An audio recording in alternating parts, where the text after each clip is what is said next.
Halo Pak, kami dari kelompok penelitian sosiologi yang beranggotakan nama saya Francisco Pernah Juta dan dua teman saya bernama Krisna Marvel Bukit dan Walinta Purwojati. Di sini kami akan menjelaskan penelitian kami dari bab 1 sampai bab 5 dengan judul pengaruh penggunaan gadget berlebihan terhadap konsentrasi belajar siswa-siswi SMAKIS. Kita masuk ke bagian latar belakang. Perkembangan teknologi dan informasi sudah sangat cepat berkembang sehingga memengaruhi aspek-aspek kehidupan manusia. Tidak dapat kita pungkiri, teknologi menjadi salah satu ujung tombak yang ada di era globalisasi kita saat ini. Di era modern ini sangat susah, terutama pelajar, untuk menjaga konsentrasi mereka terhadap pelajaran dan prestasi mereka. Mereka juga memiliki salah satu tantangan besar, bagaimana agar tidak terpengaruh negatif karena bermain gadget secara berlebihan. Apabila kita cermati, rata-rata pelajar menggunakan gadget ini dengan baik, ada yang mencari untuk informasi dan juga menjadi alat bantu untuk mengerjakan tugas mereka. Tetapi ada juga pelajar-pelajar yang menggunakan ini hanya untuk menonton konten-konten hiburan dan hanya untuk bermain game. Karena di handphone ini memiliki banyak fitur canggih yang memungkinkan mereka bisa mengakses apapun hanya dengan gadget. Dan juga kami mendapat batasan masalah. Kita lanjut ke batasan masalah.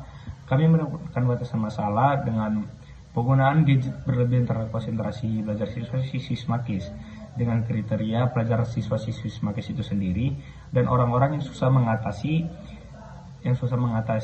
penggunaan gadget berlebihan ini.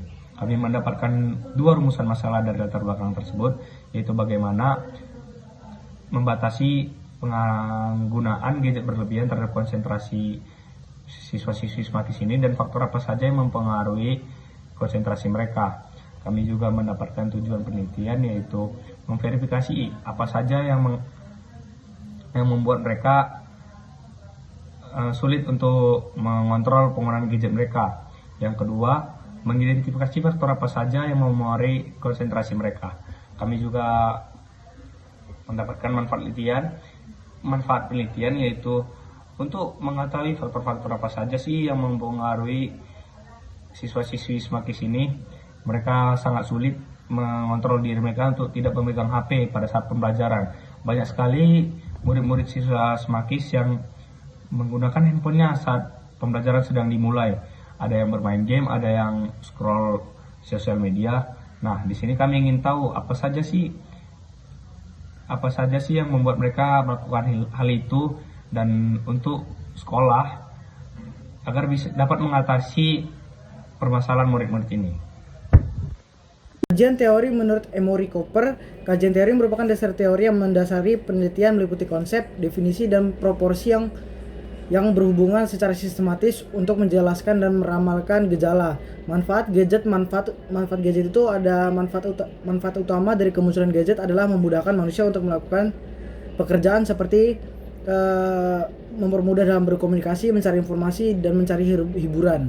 Terus ada akibat penggunaan gadget berlebihan, yaitu waktu terbuang sia-sia, perkembangan otak terganggu, banyak aplikasi atau fitur yang tidak relevan dengan usia anak. Terus yang terakhir itu ada gangguan kesehatan mata karena terlalu banyak menggunakan gadget. Terus ada pengertian konsentrasi. Konsentrasi adalah kemampuan untuk memusatkan dan mempertahankan secara selektif pada suatu objek, tugas, atau pemikiran tertentu sambil mengabaikan gangguan yang tidak relevan. Menurut William James, Bapak Psikologi Amerika, konsentrasi merupakan bentuk perhatian intens dan terkendali yang melibatkan penyaringan stimulus eksternal. Terus ada manfaat konsentrasi menurut Daniel Goleman. Konsentrasi memberikan banyak manfaat baik, yaitu satu, meningkatkan kemampuan mengolah waktu. Terus yang kedua ada meningkatkan motivasi internal. Terus yang ketiga ada mendukung prestasi akademik. Terus selanjutnya ada dampak konsentrasi akibat gadget berlebihan. Menurut ResearchGate, penggunaan gadget yang berlebihan dapat mengganggu konsentrasi belajar anak usia sekolah. Faktor-faktor seperti pengguna gadget sejenis konten yang faktor-faktor seperti penggunaan gadget itu ada jenis konten yang diakses, terus dan kebiasaan pengguna sebelum tidur dapat memengaruhi konsentrasi belajar anak. Selanjutnya itu ada di bab 2.2 kerangka berpikir. Yang pertama itu kami itu menentukan judulnya, yaitu judulnya pengaruh gadget berlebihan terhadap konsentrasi belajar siswa SMAKIS. Yang kedua itu kami itu menentukan pengertian seperti pengertian konsep manfaat penggunaan gadget. Lalu kami menentukan konsep konsentrasi dan manfaatnya. Lalu kami itu menentukan dampak-dampak dari penggunaan gadget yang berlebihan ini. Lalu kami menentukan solusi dari dampaknya. Lalu kami lanjut lagi penelitian selanjutnya. Oke Pak, kita lanjut ke bagian 2.3, hipotesis. H0 menyatakan bahwa tidak adanya pengaruh penggunaan gadget berlebihan terhadap konsentrasi belajar siswa SMAKIS. Dan H1 menyatakan bahwa adanya pengaruh penggunaan gadget berlebihan terhadap konsentrasi siswa SMAKIS. Selanjutnya bab 3, metodologi penelitian. Lokasi yang pertama itu ada lokasi dan waktu penelitian. Penelitian ini dilakukan di SMA Katolik Yosudarso yang terletak di Jalan Dang Merdu nomor 2, Teluk Tering, tepatnya di Kecamatan Batam Kota.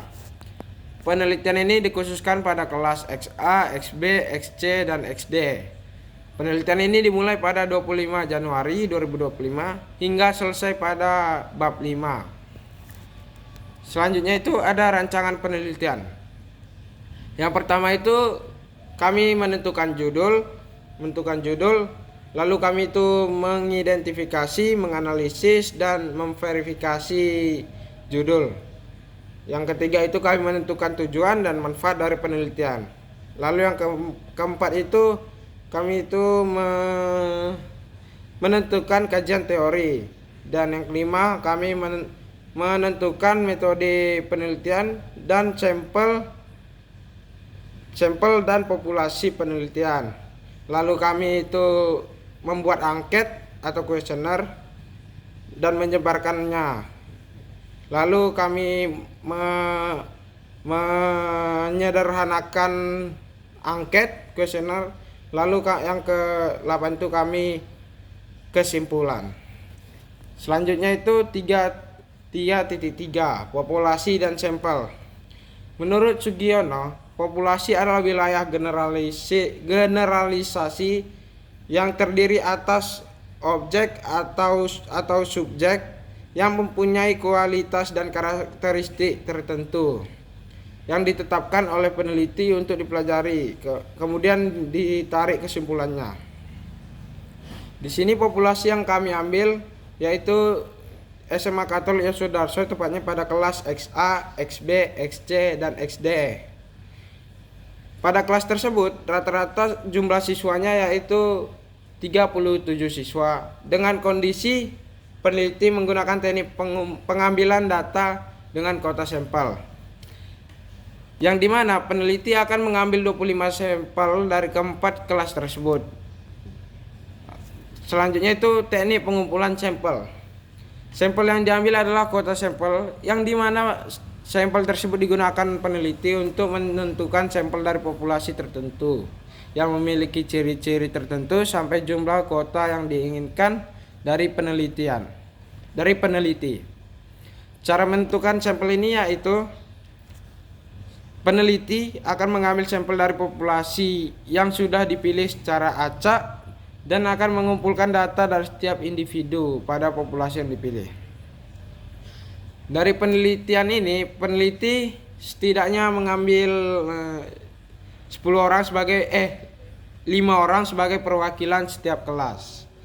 Selanjutnya itu pengumpulan data. Teknik pengumpulan data yang digunakan peneliti dalam penelitian ini yaitu berupa angket atau kuesioner. Peneliti akan membuat angket yang berisi pertanyaan-pertanyaan terbuka maupun tertutup berupa pilihan ganda. Pada pertanyaan tersebut akan ada 5 opsi yaitu sangat setuju, setuju, netral, tidak setuju, dan sangat tidak setuju. Angket tersebut akan disebarkan melalui grup kelas siswa XA, XB, XC, dan XD yang dikirimkan oleh ketua kelas dari kelas kami. Dan angket tersebut peneliti akan memilih angket sebagai teknik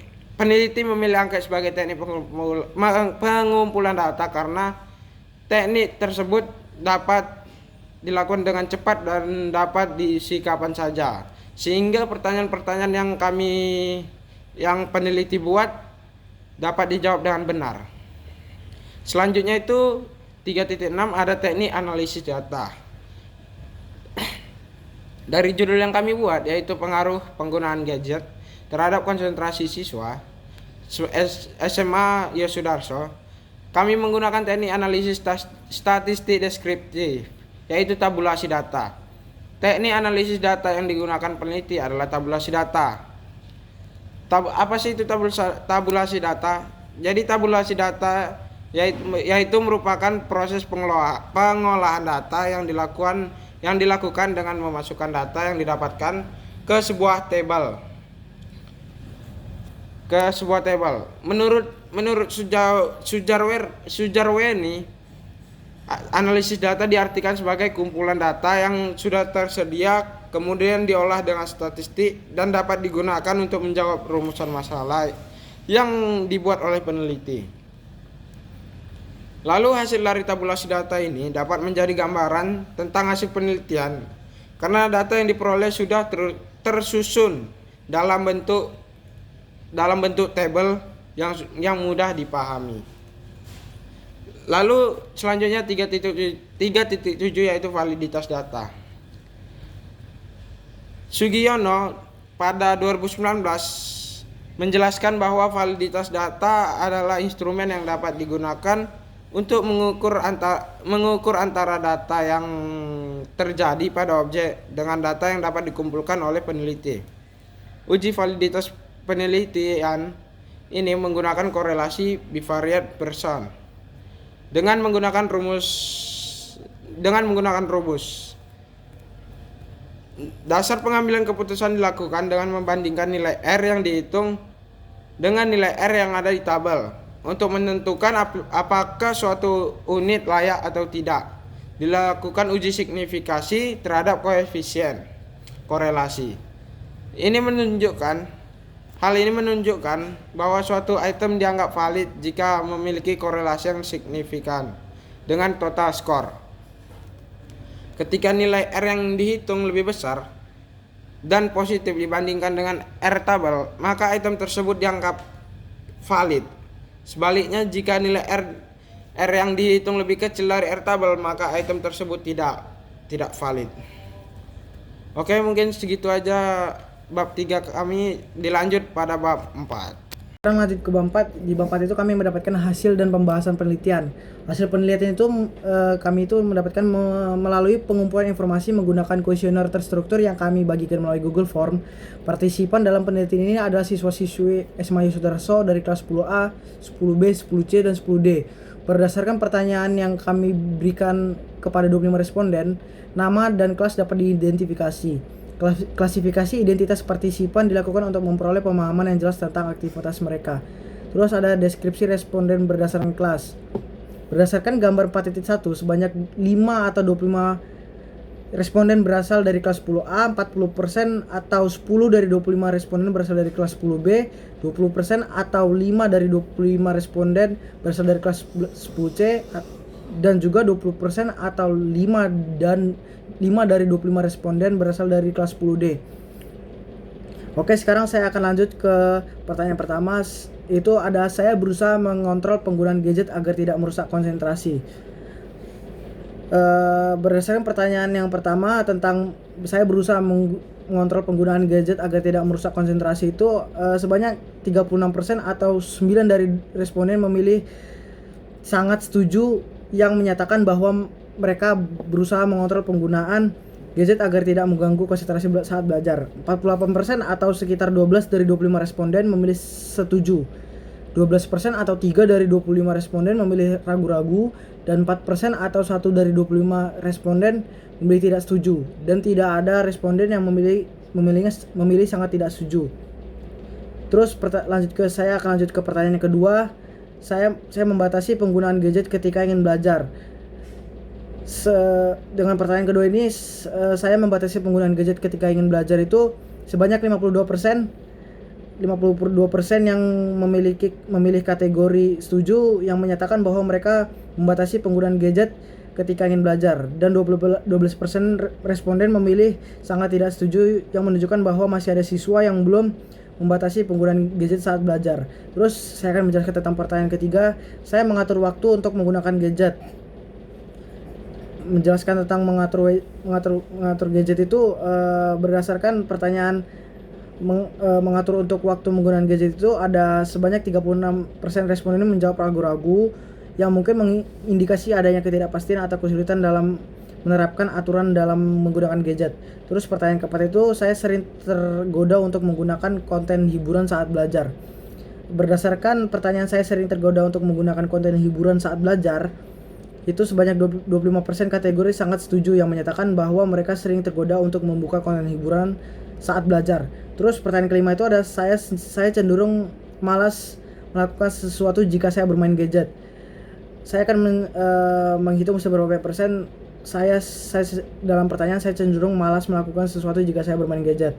Itu ada sebanyak 52% memilih setuju yang berarti rata-rata responden merasa bahwa bermain gadget membuat mereka cenderung malas melakukan waktu pembelajaran saat bermain gadget. Terus pertanyaan selanjutnya, saya tidak dapat membagi waktu belajar dengan bermain gadget. Terus saya akan membacakan hasil persenannya itu yaitu sebanyak 32% menjawab tidak setuju yang menunjukkan bahwa mayoritas responden merasa mampu untuk membagi waktu belajar dengan bermain gadget dan 32% responden menjawab ragu-ragu yang menunjukkan bahwa masih ada beberapa responden yang belum yakin dengan pembagian waktu belajar mereka dengan waktu bermain gadget. Terus saya akan menjelaskan hasil pertanyaan saya selanjutnya. Itu ada saya merasa konsentrasi terganggu ketika ada notifikasi dari gadget. Berdasarkan yang saya dapat itu 32% menjawab ragu-ragu yang berarti masih banyak responden yang belum yakin mengenai sejauh mana notifikasi dari gadget dapat mengganggu konsentrasi mereka. Terus selanjutnya ada saya merasa sangat bergantung pada gadget. Responden memilih jawaban tidak setuju dengan 28% yang menunjukkan bahwa para responden tidak bergantung pada gadget dalam saat konsentrasi belajar aktivitasnya. Terus ada 28% responden menjawab ragu-ragu yang berarti responden belum yakin atau belum dapat menentukan apakah mereka sangat bergantung pada gadget. Terus ada pertanyaan selanjutnya, saya merasa lebih konsentrasi setelah membatasi penggunaan gadget. Sebanyak 44% menjawab setuju yang berarti sebagian besar dari mereka lebih mampu berkonsentrasi setelah membatasi penggunaan gadget. Terus selanjutnya, saya merasa bahwa penggunaan gadget itu berlebihan dapat menurunkan konsentrasi belajar siswa. Yang kami dapatkan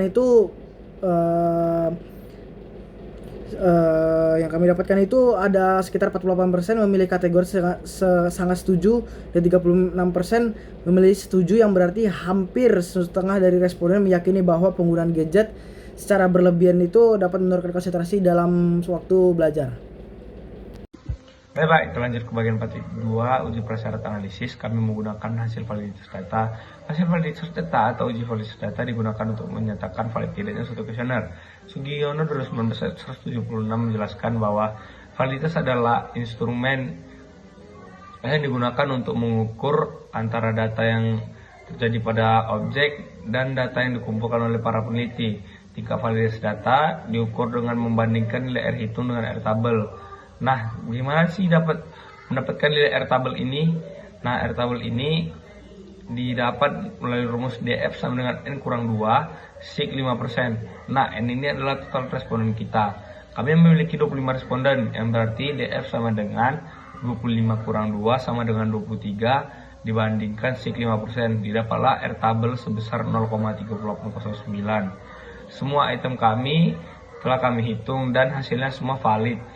Kenapa dikatakan valid? Karena semua data yang kami cari hasilnya R hitung itu lebih besar daripada R tabel, dimana jika R hitung lebih besar daripada R tabel maka suatu pernyataan itu dinyatakan valid. Selanjutnya ke bagian 4.3 pengujian hipotesis. Hasil penelitian ini menunjukkan bahwa H0 itu ditolak dan H1 diterima. Kenapa? Karena pengaruh penggunaan gadget berlebihan sangat berpengaruh terhadap konsentrasi belajar siswa. siswa menjadi mudah malas untuk belajar karena mereka lebih mengutamakan membuka konten hiburan atau membuka game. Mereka juga menjadi mudah lelah karena sering menggunakan gadget sampai larut malam. Peneliti menyimpulkan bahwa pengaruh penggunaan gadget berlebihan sangat berpengaruh terhadap konsentrasi belajar siswa. Selanjutnya itu ada bab 5, kesimpulan dan saran. Yang pertama itu dimulai dari kesimpulan. Penggunaan gadget yang berlebihan terbukti mempengaruhi konsentrasi belajar siswa. Dikarenakan mayoritas responden mengaku sering terdistraksi oleh konten hiburan saat belajar, sehingga sulit berfokus saat belajar. Ketergantungan pada gadget juga menjadi faktor utama turunnya konsentrasi belajar siswa di rumah maupun di sekolah. Beberapa siswa juga mulai memikirkan strategi untuk membatasi waktu penggunaan gadget, seperti menetapkan jam khusus untuk bermain gadget. Faktor lain yang mengganggu konsentrasi belajar siswa adalah sulitnya membagi waktu dan terganggunya fokus saat ada notifikasi dari gadget. Kurangnya pengawasan orang tua memperparah situasi ini. Sekolah diharapkan turut berperan aktif, misalnya dapat mengadakan seminar untuk mengedukasi siswa tentang dampak negatif penggunaan gadget secara berlebihan. Lalu selanjutnya itu 5.2 yaitu saran. Saran dari peneliti untuk mengurangi bermainnya gadget ini yaitu untuk siswa XA, XB, XC dan XD untuk kurangi penggunaan gadget berlebihan agar tidak mengganggu konsentrasi dan prestasi belajar. Perhatikan durasi penggunaan gadget terutama untuk hiburan. Untuk orang tua yaitu awasi dan batasi penggunaan gadget anak khususnya untuk media sosial, game dan hiburan malam hari. Dan buat jadwal khusus penggunaan gadget pada anak. Dan untuk pihak sekolah, tegaskan aturan pengumpulan gadget saat pelajaran berlangsung. Berikan sanksi bagi yang melanggar peraturan tersebut. Jadi begitu saja presentasi dari kelompok kami yaitu Lintang, Sisko dan Kristiano. Terima kasih.